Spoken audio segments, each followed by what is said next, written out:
Gokulam Gopalan Flowers Inside Media Flowers MD.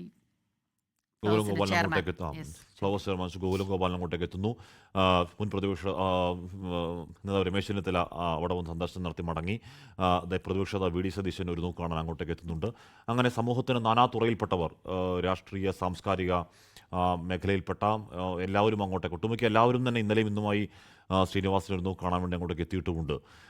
S Vijayakumar ചേർന്നു. വിജയകുമാർ, സംസ്കാരത്തിനുള്ള സമയമാകുമ്പോഴേക്കും ശ്രീനിവാസന്റെ കണ്ടനാട്ടെ വീട്ടുവളപ്പ് ഒരു ജനമഹാസമുദ്രമാവുകയാണല്ലോ വിജയകുമാർ.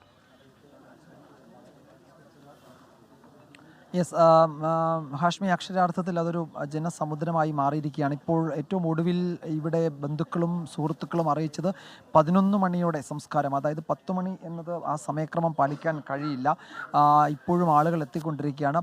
11 മണിക്കകം, അതായത് 10 മണിക്കും 11 മണിക്കകം കുറച്ച് സമയം കൂടി പൊതുദർശനം ഉണ്ടാകും. വീടിന് മുന്നിലേക്ക് അല്പസമയം ഒരു ചെറിയ പൊതുദർശനം ഉണ്ടാകും. പുറത്ത് നിൽക്കുന്നവർക്ക്, മുഴുവൻ ആളുകൾക്കും വീടിനകത്തേക്ക് കയറി എനി ശ്രീനിവാസനെ അന്തിമോപചാരം അർപ്പിക്കാൻ ഒരു പക്ഷേ സമയം കിട്ടിയെന്ന് വരില്ല. അതുകൊണ്ട് ചടങ്ങുകൾ പൂർത്തിയാക്കിയ ശേഷം പുറത്ത് ഒരു കുറച്ച് സമയം, വളരെ കുറച്ച് മിനിറ്റുകൾ ഒരു ചെറിയ പൊതുദർശനം ഉണ്ടാകും. ആ സമയത്തായിരിക്കും ഈ ഔദ്യോഗിക ബഹുമതികൾ പോലീസ് നൽകുന്നത്. വീടിനകത്തും പുറത്തും 2 ഘട്ടങ്ങളായി ഔദ്യോഗിക ബഹുമതികൾ നൽകുക. പുറത്ത് ഔദ്യോഗിക ബഹുമതികൾ നൽകാനായി മൃതദേഹം പുറത്തേക്ക് എടുക്കുന്ന സമയത്ത് ഏതാനും ചില മിനിറ്റുകൾ ഒരു പൊതുദർശനം എന്ന മട്ടിൽ അനുവദിക്കും. ഈ വീട്ടിലേക്കുള്ള റോഡ് അതിനു മുമ്പ് ഒരു പക്ഷേ ബ്ലോക്ക് ചെയ്ത് ആളുകളെ നിയന്ത്രിക്കാം എന്നുകൂടിയും കരുതുന്നുണ്ട്.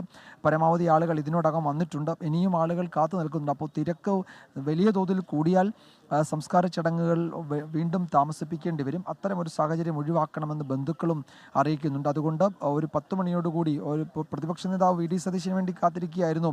ഇത്രയും സമയം അദ്ദേഹം എത്തിയിട്ടുണ്ട്. അപ്പോൾ അദ്ദേഹം കൂടി എത്തിയ പശ്ചാത്തലത്തിൽ ഇനി മറ്റ് ചടങ്ങുകളിലേക്ക്, അന്ത്യകർമ്മങ്ങൾക്കുള്ള ആ ചടങ്ങുകളിലേക്ക് കടക്കുകയാണ്. അത് കഴിഞ്ഞാൽ ഈ ഔദ്യോഗിക ബഹുമതികൾ നൽകുന്ന സേനാംഗങ്ങളുടെ ഔദ്യോഗിക ബഹുമതികൾ നൽകുന്ന ചടങ്ങുണ്ട്. അതിനവർ സജ്ജരായി നിൽക്കുന്നുണ്ട്. അകത്തും പുറത്തുമായി 2 ഘട്ടങ്ങളായി അത് നൽകാനാണ്. ആ സമയത്ത് പുറത്ത് ഏതാനും മിനിറ്റുകൾ മൃതദേഹം പൊതുദർശനത്തിന് വയ്ക്കും. പിന്നീട് നമ്മൾ നിൽക്കുന്ന ഈ സ്ഥലത്ത് ചിതയിലേക്ക് കൊണ്ടുവരും. ഏതാണ്ട് ഈ കർമ്മങ്ങൾ, അന്ത്യകർമ്മങ്ങൾക്കുള്ള നടപടിക്രമങ്ങൾ ആകെ പൂർത്തിയാക്കിയിട്ടുണ്ട്. നേരത്തെ നമ്മൾ പലവട്ടം പറഞ്ഞതുപോലെ രാവിലെ 6 മണി നമ്മൾ ഇവിടെ എത്തുന്നത് മുതൽ നമ്മൾ ഈ സമയം സംസാരിക്കുന്ന 9:30 വരെയും ആളുകളുടെ വലിയ ഒഴുക്കാണ്. അത് ഒരു സമയം പോലും ഒരു കുറവുണ്ടായിട്ടില്ല. ഇന്നലെ ടൗൺ ഹാളിൽ നമ്മൾ കണ്ടതിന് സമാനമായ കാഴ്ചയാണ് ഇതാ ഇവിടെ ഈ സമയത്തും കാണുന്നത്. വലിയ ജനക്കൂട്ടം. അത് കണ്ടനാട് മാത്രമല്ല, തൃപ്പൂണിത്തുറ, എറണാകുളം മാത്രമല്ല, കേരളത്തിന്റെ വിവിധ ഭാഗങ്ങളിൽ നിന്നുള്ള ആളുകളുടെ വലിയൊരു ഒഴുക്ക് ഇവിടേക്ക് തുടരുകയാണ്.